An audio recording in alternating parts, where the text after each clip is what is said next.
Emprendimiento es una actitud. Y yo digo que es como un virus porque se contagia. Lo he visto a través de mis negocios y de mi vida y de mis socios. Socios que no son emprendedores terminan siendo emprendedores.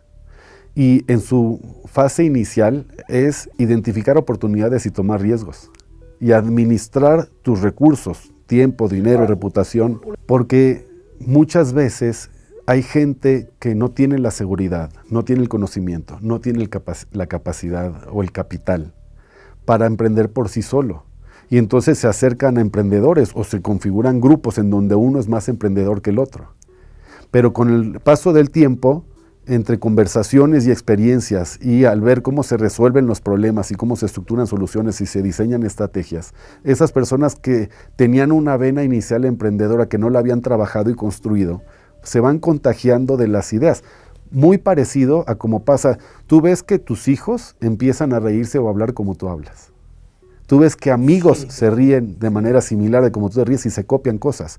El emprendimiento es muy parecido porque viene de la persona. Mira, fui hace poco a una montaña y fuimos a hacer caminatas en la montaña, ¿no?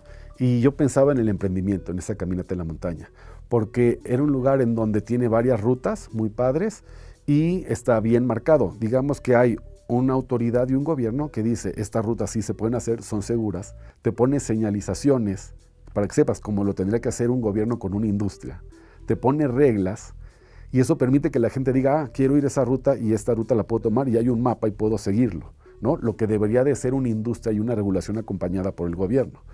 Pero también vas caminando, subiendo la montaña y pisando piedras y vas viendo los pasos que da el de adelante y ves qué piedra se afloja y qué piedra se aguanta. Eso es un ecosistema emprendedor cuando generas ese grupo. Eso es una sociedad cuando hay diálogo entre los socios y te permite compartir experiencias y arreglar los problemas como equipo, como socios. Es lo que hacía el INADEM, que juntaba emprendedores y provocaba encuentros, ¿no? Y provocaba conversaciones y diseño de políticas públicas para mejorar el emprendimiento. Y se ha hecho en muchos países porque aprendes de la diversidad.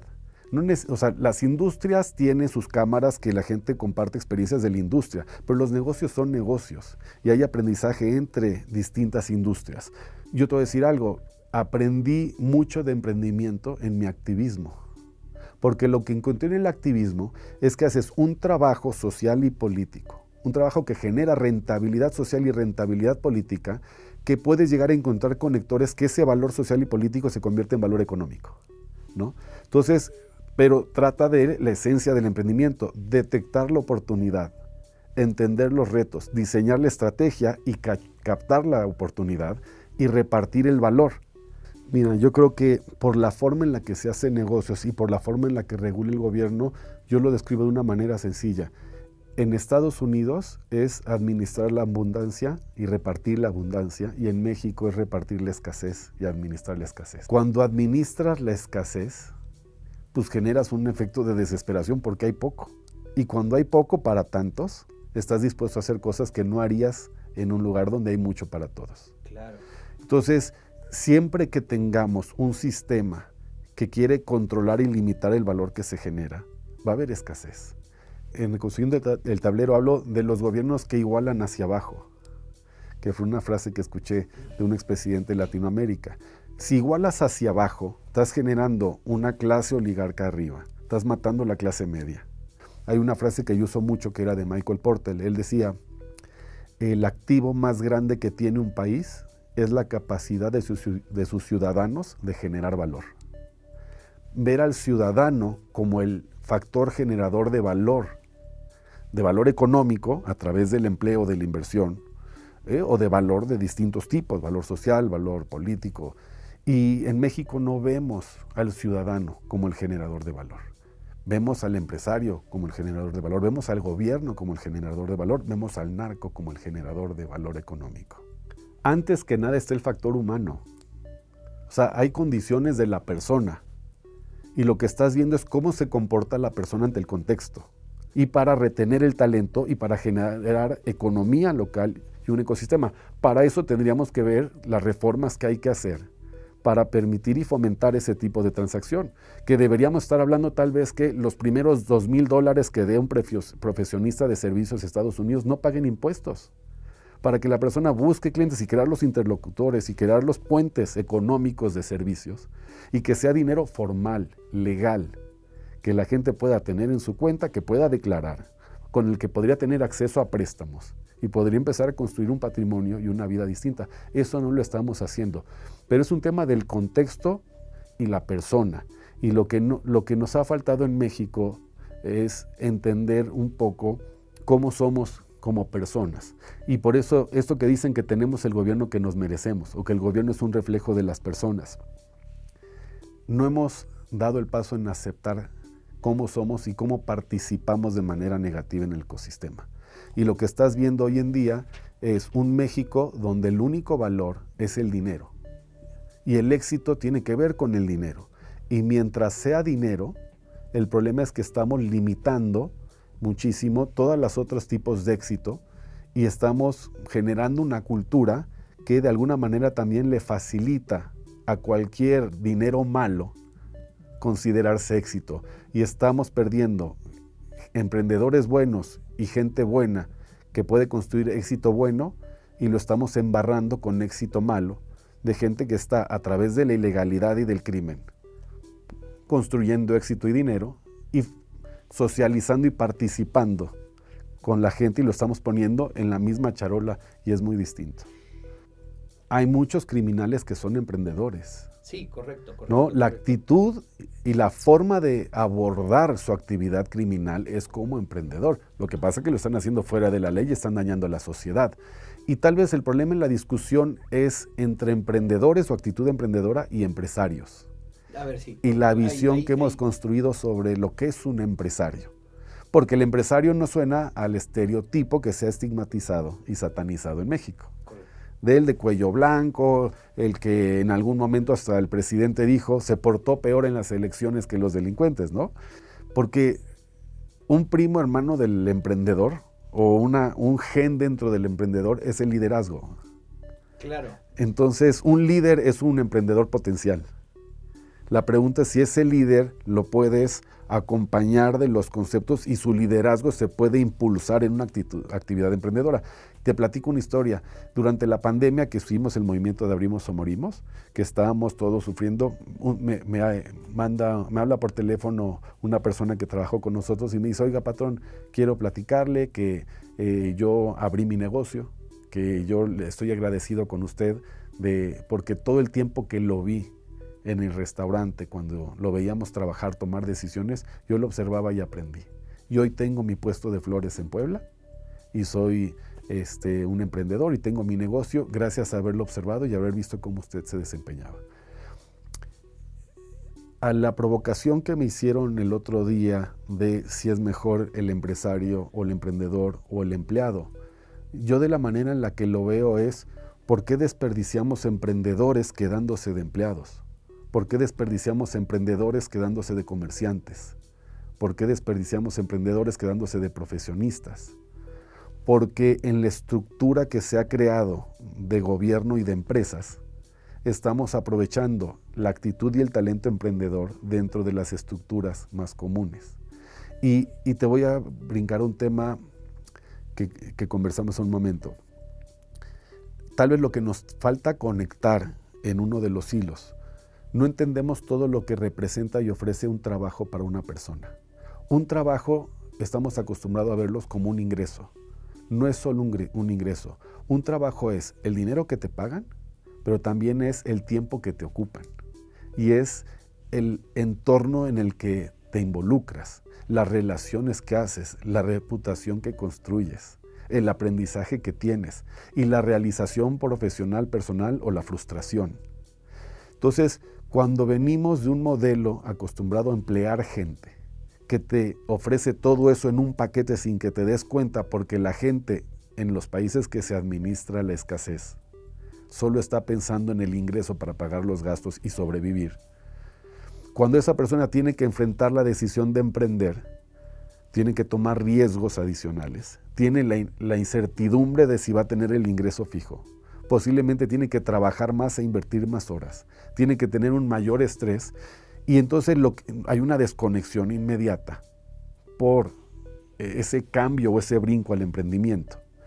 En los casos exitosos hay gente que abre su negocio, le empieza a ir muy bien, pero tiene una frustración, ¿no? Se siente atrapado, se siente como que es más difícil el negocio que su trabajo anterior.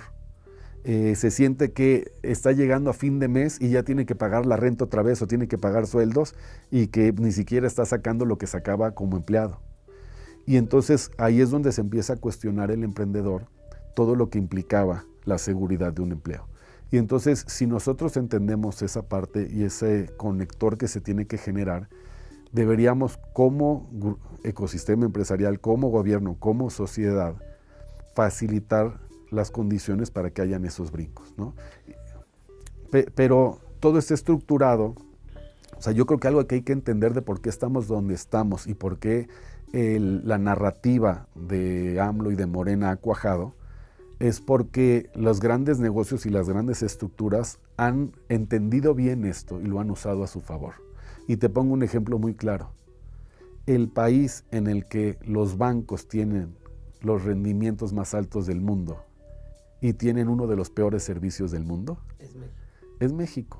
Entonces es un país en donde los bancos están maximizando rendimiento y no están cumpliendo con su labor con la sociedad. Están aprovechando y abusando de las condiciones temporales que hay y de lo que les permite el gobierno hacer en su actividad.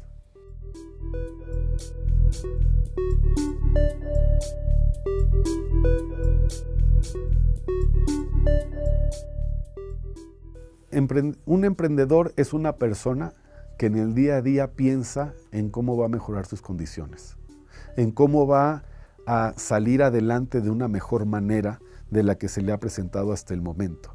Es alguien que está buscando constantemente oportunidades y es alguien que está tratando de salir adelante y no se conforma con lo que tiene en el momento. ¿Qué es un ecosistema emprendedor? Un ecosistema emprendedor es crear una cultura en donde entendemos y asimilamos que el emprendimiento nos conviene a todos, en donde entendemos que la economía se multiplica, en donde entendemos que si a mucho más personas les va bien, a todos nos va a ir mejor. Y en donde en vez de ver cómo le saco algo más a la otra persona, veo cómo creamos más juntos y cómo repartimos más entre todos. Y es dejar el ecosistema emprendedor eficiente de un capitalismo responsable. Es el que empieza a pensar en cómo empezamos a generar para todos y cómo vemos al enemigo afuera y cómo multiplicamos y cómo no veo la oportunidad de quitarlo a algo al que está enfrente mío. México no le ha brindado las oportunidades y las condiciones a los emprendedores mexicanos para que puedan encontrar un éxito económico y una estabilidad personal a través del emprendimiento. Y hay una prueba grandísima de esto, el éxito de millones de mexicanos en Estados Unidos. Millones de mexicanos emprendedores. Lo que no se entiende del migrante, el migrante describe las características que te doy del emprendedor. Ve oportunidades, toma riesgos. Migrar es tomar un riesgo para capturar una oportunidad. Y ven la oportunidad de una vida mejor en otro lado, porque su país no se lo permite. Tiene que ver con cómo está estructurado todo a nivel, te diría, fiscal y a nivel social. ¿Qué pasa? Te lo pongo desde la vida de un empleado de un restaurante, ¿no? Un empleado, un mesero, tiene un muy buen día y gana buenas propinas. Y entonces parte de lo que le pasa por la mente es, híjole, me gané una lana, me fue bien, pero ahora tengo que irme al transporte público y correr riesgo de que me quiten el dinero, ¿no? Y entonces, ahora, llego a la casa y esa persona, lo más probable es que trabajó de 8 a 10 horas en el día y viajó de 2 a 4 horas en transporte público. Esa persona no vio a su familia y no conectó con su familia. Y tiene, como todas las personas, muchas cosas que le pasan hacia adentro, por estarse perdiendo vidas y cosas, aspectos de su familia y de la relación con su pareja, con sus hijos y su entorno, por estar llevando un ingreso económico. Y entonces, si no estás construyendo cosas como familia y como grupo para el largo plazo, pues no tienes un incentivo para ahorro. Y entonces lo que llega a pasar es que ese dinero, si tienes el riesgo de que te lo roben en el camino o tienes el miedo de que te lo pidan en la casa y no tienes un plan mayor porque no tienes una colección y un vínculo sólido que estás construyendo, pues estás pensando en el corto plazo. Y en el corto plazo son satisfacciones y en muchos casos son adicciones. Entonces la gente termina gastándose el dinero en cosas que no son de un valor grande. Y entonces tenemos una desconexión entre los empleos que ofrecemos y las vidas que se construyen, ¿no? Por un mal diseño de ciudades o un mal acompañamiento del gobierno en la ciudad. Entonces traemos un montón de efectos en la parte laboral y después tenemos un montón de efectos y vicios en la parte empresarial de los riesgos que hay que tomar, ¿no? Pero hay muchas desconexiones que no nos permiten generar circuitos en positivo que le permitan a la gente. Y te voy a poner un ejemplo, ¿no? Es un ejemplo muy clásico, un poco trillado, pero hay que entender cómo se podría trasladar acá. La idea del sueño americano de comprarte una casa es súper poderosa. Un día me habla una persona que trabaja con nosotros y me dice, oye, me acaba de mandar un mensaje, una persona que trabaja con nosotros, estaba en la ventanilla del banco depositando un dinero, es una persona que hace mantenimiento de casas, y le habló a la persona que administra la empresa y le dice, oye, quiero agradecerles porque ya hice el depósito que me permitió dar el anticipo para que me den el crédito para mi casa, ya cumplí el sueño americano. Tiene que haber un sueño. Y no estamos construyendo sueños en positivo y visión de largo plazo. Aquí nos estamos quedando atorados en que, híjole, es que si yo deposito mis propinas en la cuenta, el gobierno me va a cobrar impuestos. O el banco me va a preguntar de dónde viene el dinero. Entonces no los deposito, entonces me lo quedo en efectivo, la propina. Y si me la quedo en efectivo, no la puedo guardar en la casa, porque si la guardo en la casa no se me vayan a meter y me vayan a robar, ¿no? Y entonces estamos en eternas discusiones de si formalizamos, no formalizamos, de si se puede, no se puede, y hemos puesto muchas curitas y hemos creado un Frankenstein. Pero en general tenemos un sistema que no invita a la formalidad, que no premia el éxito, que no te va dando nuevas ventajas por ser cada vez más formal, más productivo, más eficiente, ¿no? Y si no tenemos todos esos incentivos a la productividad, pues la gente se queda en una productividad baja porque siente que si hace mucho más o genera mucho más, le va a salir mucho más caro, entonces ¿para qué hago más? Yo creo en la lógica que tenemos hoy en día en México, no veo una narrativa, un entendimiento y una bandera que impulse el emprendimiento en México, que valore el empleo, el esfuerzo, la inversión y el capital. Y no podemos esperarnos a que llegue alguien que crea en esto para cambiar. Entonces yo lo que propongo es que cambiemos nosotros, para que le abramos la puerta a alguien que sí crea en esto y lo puede impulsar. Si no cambiamos nosotros, lo que está en riesgo hoy en día, en un México que está profundizando los planes sociales, por un lado. Por otro lado, tienes a la delincuencia organizada que recluta y tiene una capacidad de reclutamiento con un presupuesto mucho mayor a lo que podrían asignar por persona los planes sociales. Y con un cambio geopolítico internacional que está impulsando un nearshoring que va a cambiar el mercado laboral en México, si nosotros no hacemos esto, yo hablo de una revolución emprendedora, ¿no? Sí. De acelerar el crecimiento de las empresas de todos los tamaños. O sea, no hablo de mega empresas de inversión extranjera, hablo de que todas las personas en su propio nivel puedan hacer su actividad como empresa, facilitarle las condiciones, ¿no? Y a veces premiarlos consumir. Y yo platico una historia de mi primer tienda que abrí, ¿no? Y un día me hablan de la tienda y me dicen, oye, vino una prima tuya. Y preguntó si esta era la tienda de Juliano. Y le dije, sí. Y dice, qué bueno, quiero comprar esto. Y le dice, esta prima le dice a la persona que estaba en la tienda, le dice, es que yo vengo a comprar algo porque si le va bien a mi primo, nos va bien a la familia. Y eso es lo que no hemos entendido a veces en México. Si le va mucho mejor a más personas, nos va a ir mejor a todos. Yo planteo cambiar como sociedad, cambiar como clase empresarial, no esperar a que cambie el gobierno para que cambiemos nosotros. Mostrar que podemos provocar el cambio desde adentro y fomentar un mejor entorno de negocios. ¿Y qué es eso? A mí me tocó ir con el INADEM a Washington, al Small Business Administration, que estaba una señora María Contreras, y nos contó una historia buenísima. Venían con una bandera de emprendimiento muy fuerte con Obama, y nos dice, les tengo una buena noticia.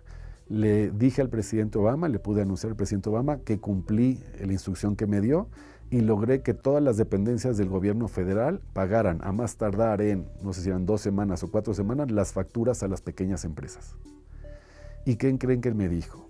Digo, no sabíamos qué le había dicho. Y dice, ahora me dio otra instrucción. Me dijo, ahora que nosotros lo estamos haciendo, ve con todas las empresas más grandes de Estados Unidos y diles que les pedimos que empaten las condiciones de pago del gobierno federal para que ayuden a impulsar el ecosistema. Tienes que empezar a provocar un cambio distinto. Tienes tú que hacerlo en tu empresa, dentro de tu empresa, con tus socios y con tu gente más cercana y los negocios más cercanos. Empieza por pagarle bien a los proveedores.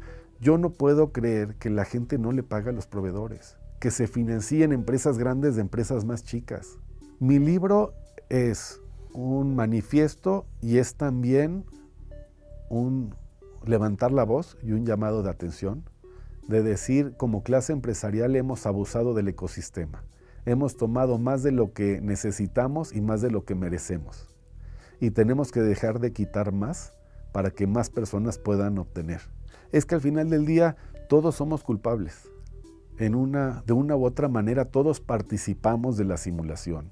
Participamos del abuso, participamos de no quejarnos, de no decir nada y de no señalar y de abrazar al que está abusando. Y entonces somos cómplices.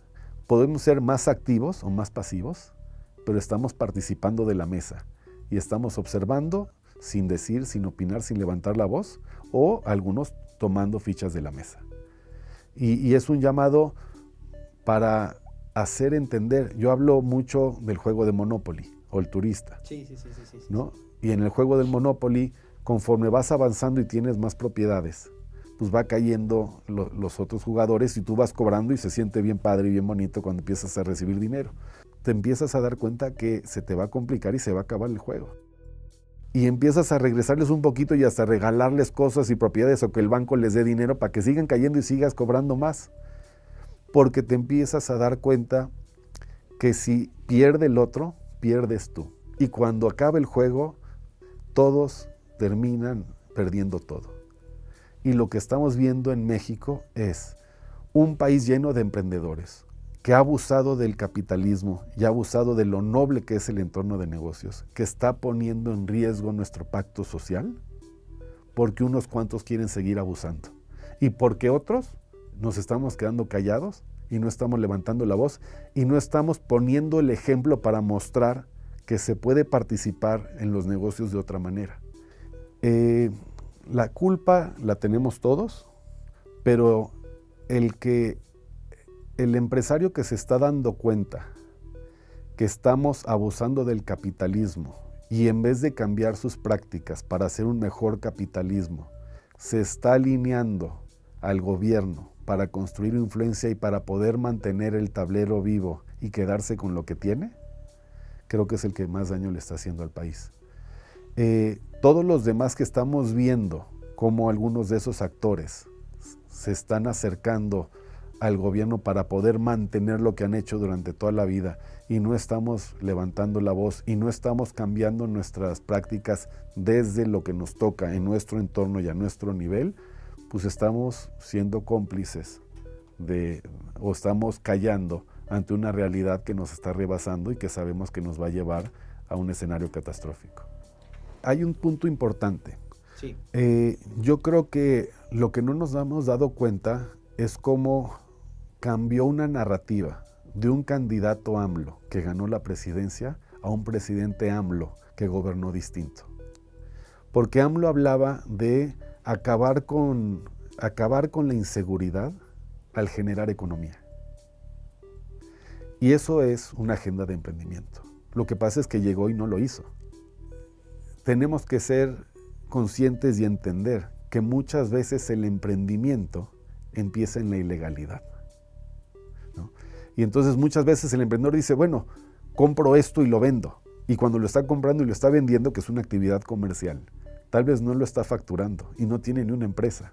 Y ahí es donde yo siento que nos estamos quedando, y por eso mucha de la información y los contenidos del libro, para que sea una guía en donde puedas reflexionar y entender y administrar tu frustración, administrar tu iniciativa y construirte la oportunidad o el momento en el que entras a la oportunidad para evitar la frustración en tu emprendimiento.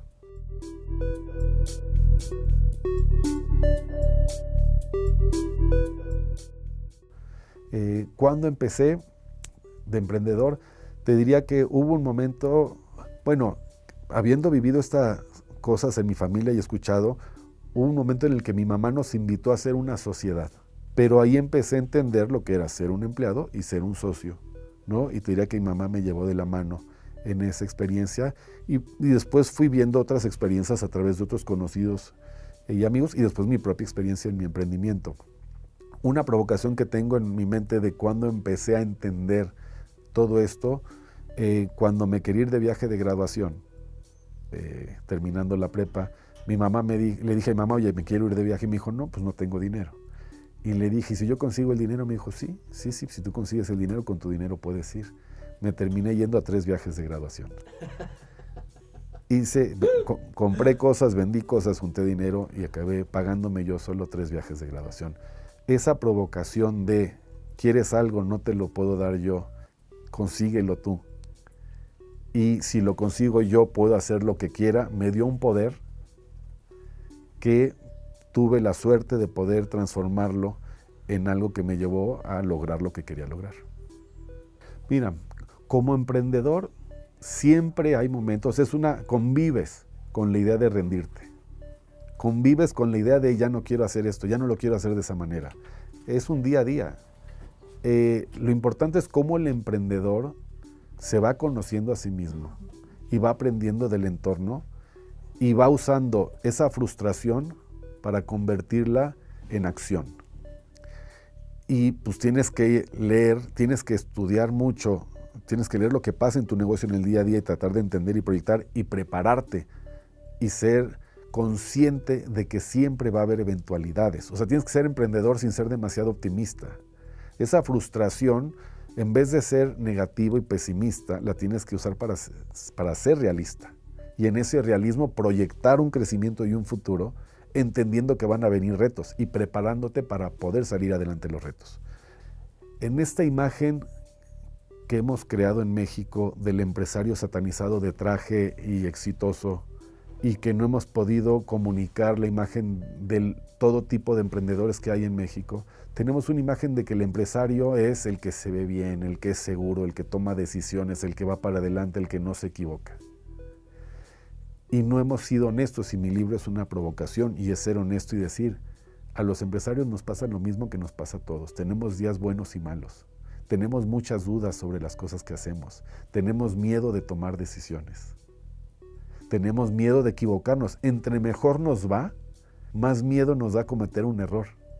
No solo por lo que podemos perder tal vez de dinero, sino por lo que podemos perder de reputación también.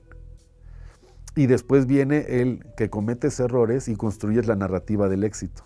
Yo acabo de ver hace no mucho un premio que le dio una universidad a un gran empresario mexicano, que es un estafador, ¿no? Hay premios que le hemos dado a empresarios que sus diseños y sus modelos de negocio están basados en estafar a la gente, y les dan premios porque son empresas grandes que ganan dinero, pero no son transparentes y honestos del impacto negativo que generan en la sociedad.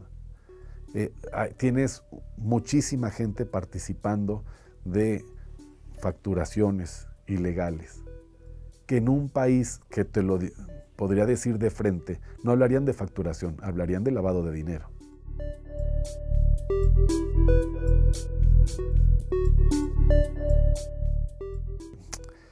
El miedo es un instrumento que te ayuda a navegar el emprendimiento.